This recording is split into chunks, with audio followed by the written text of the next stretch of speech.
Peace, love, prosperity, abundance, self-love, self-care, wisdom, knowledge, patience, understanding, and good morning, good afternoon, good evening.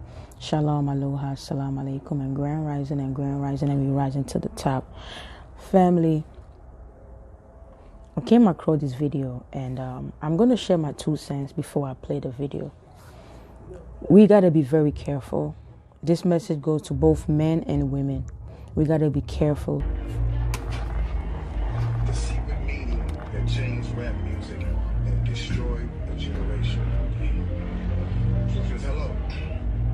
After more than 20 years, I finally decided to tell the world what I witnessed in 1991, which I believe was one of the biggest turning points in popular music, and ultimately American society. I was invited to attend a closed-door meeting with a small group of business insiders to discuss rap music's new direction. Little did I know we would be asked to participate in one of the most unethical and destructive business practices ever seen. So this was the meeting. The meeting was held at a private residence on the outskirts of Los Angeles. I remember about... I'm trying to tell ya, some wicked shit goes down out in LA, bro. Some very wicked shit goes down in LA. 25 to 30 people were being there. Right. Most of them familiar faces. Speaking of those I knew, we joked about the theme of the meeting, as many of us did not care for rap and failed to see the purpose of being invited to a private meeting to discuss the future of hip-hop. Talk to them. Among the attendees was a small group of unfamiliar faces who stayed to themselves and made no attempt to socialize beyond their circle. Based on their behavior and formal appearances, they didn't seem to be from our industry. Our casual chatter was interrupted when we were asked to sign the confidentiality agreement, preventing us from publicly discussing the information presented during the meeting. Needless to say, this intrigued, in some cases, disturbed many of us. The agreement was only a page long, but very clear on matters and consequences, which stated that violating the terms would result in job termination immediately. That secrecy shit, man. I tell you, all of the videos, it's very surprising to see these celebrities coming out and speaking, because these take the oath. Everybody always calls it the oath, but it's literally like a sworn to secrecy. If you do snitch and you do expose it blatantly, like the way that he's doing right now, you're in danger. He's telling a story that was told to him, to us. Let's continue. We asked several people what this meeting was about and the reason for such secrecy, but could not find anyone who had the answers. A few people refused to sign and walked out. Nobody stopped them. I was tempted to follow, but curiosity got the best of me. That's right. A man who was part of the unfamiliar group collected all the agreements from us. So now, let's get to the good part of the meeting about to start. Talk to him, Jake. It says, quickly after the meeting began, hold on a second. Get your popcorn, y'all. Popcorn, get your pistol. For real though. Quickly after this meeting began, one of the industry colleagues, who shall remain nameless like everybody else, thanked us for attending. He then gave the floor to a man who only introduced himself by first name and gave no other details about his personal background. I think he was the owner of the residence, but that was never confirmed. He briefly praised all of us for the success we had achieved in our industries and congratulated us for being selected as part of this small group of decision makers. At this point, I began to feel slightly uncomfortable and the strangeness of this gathering. The subject quickly changed as the speaker went on to tell us that the respective companies we represented had invested in a very profitable industry, which could become even more rewarding with our active involvement.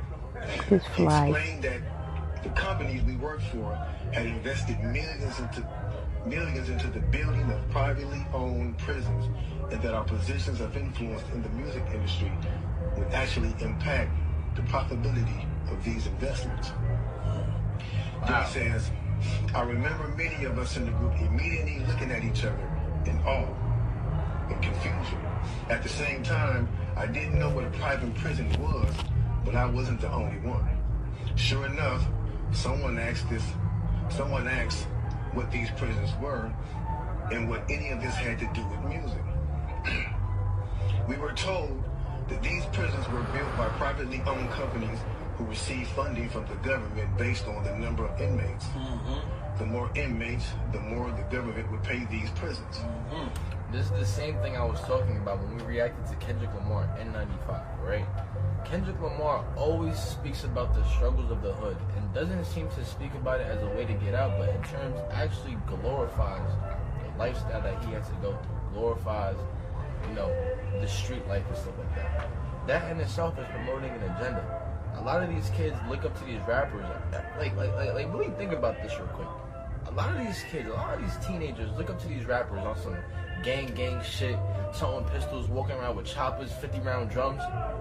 That's what all of these rappers speak about. Keep it on you, got a 45, keep a 50 on. Like, all of these rappers speak about that. And I want you to pay attention to how every generation has been getting younger and younger and younger with their involvement in crime, bro. Like, the shit is actually kind of scary. Now that I think about it fully, like, there are so many kids in high school getting arrested. So many kids, mass shootings. Like, this is not normal. This is influence of rap, influence of video games, influence of all these outside and external factors. The influence that these artists have on the younger generation is insane. Truly insane. It was also... And that's what I say. The people in these meetings are what we would call puppets. The people in these meetings who were given that contract to sign, that NDA where they can't say shit, but yet they want to be a part of this agenda. That is what a puppet is.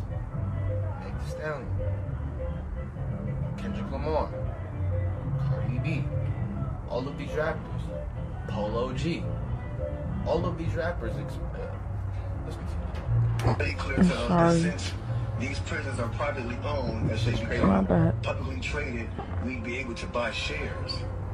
Most of us were taken back by this. Again, a couple of people asked what this had to do with us. At this point, my industry colleague who had first opened the meeting took the floor again and answered our questions. He told us that since our employees had become silent investors in this prison business, it was now in their interest to make sure that these prisons remain free.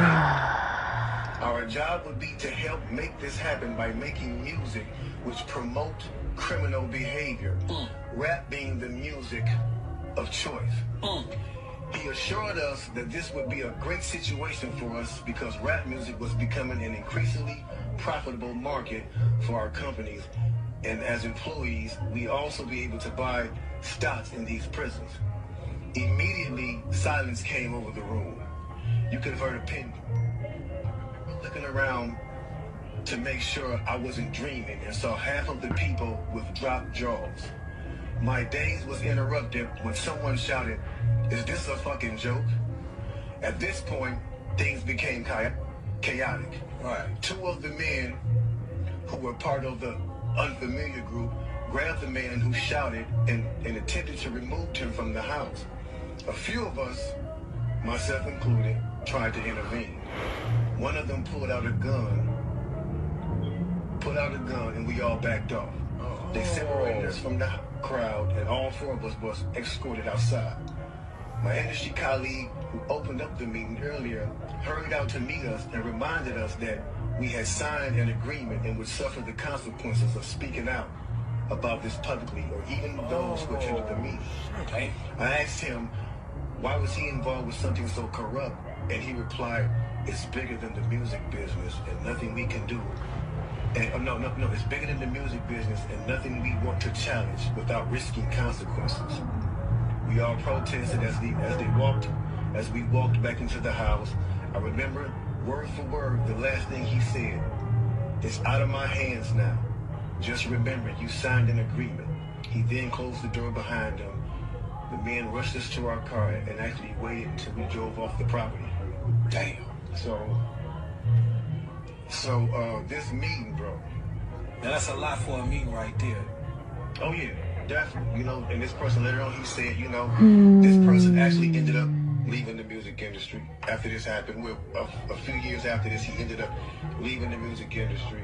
Okay. And he said he just over the years he just felt guilty because he said as he sat back and he watched these plans come to a reality Over 2 decades. he sat back and was like, wow, they really pulled it off. Yeah. They really pulled this off. He was like, they were told. Yo, trust me, people are willing to do anything for money. If it's not you, it's definitely gonna be him. If it's not you, it's definitely going to be him. They're going to find their way to have these. That's what an industry plan is, alright? When I speak to you guys about agendas and these industry plans promoting agendas, this is exactly what they're for. All they need is a person to find that has a decent sized enough following, push them to be. Lil Nas X was willing to be second my beat. Lil Nas X came out the closet 1 year and blew up. Blew up, my boy. Like, I don't think y'all realize that. He came out the closet 1 year and the next year went viral. Everything he drops is viral. He's promoting an entire agenda, you know? A lot of these artists who are mainstream are promoting agendas. Same thing with Cardi B. She was a stripper, had one song, and went viral. Bodak Yellow or some shit. All of these artists that are mainstream, most of these artists that are top A-list celebrities are puppets. All of them are being put in place to fulfill certain agendas, just like the ones that we just heard, bro. This is not. This is the stuff that we're hearing firsthand. Let's continue. Not to sign any more political rappers, any more rappers that had messes in their No music. positivity. It was all to be gangster rap music that they promoted and put out. So if you wonder where And this Brad was Nubians before went, us. if you wonder where Brad Nubians went, where Poor Righteous Teachers went, where Public Enemy went, where KRS-One went, and all sorts of groups like that was talking, even Queen Latifah and Moni Love and those, you know what I'm saying? It's a back door. Yeah, anything that was harmless, fun rap, you know, anything that had a message in it had to go. Yeah, that's why if you even notice though, now We you talk about that all the time. even be brief with it, you know what I'm saying? Those charms that came out like maybe in 1988, 89, the African charms, those they lasted for about 2 years and they disappeared real quick. Look, man, I'm gonna end this video right here, alright?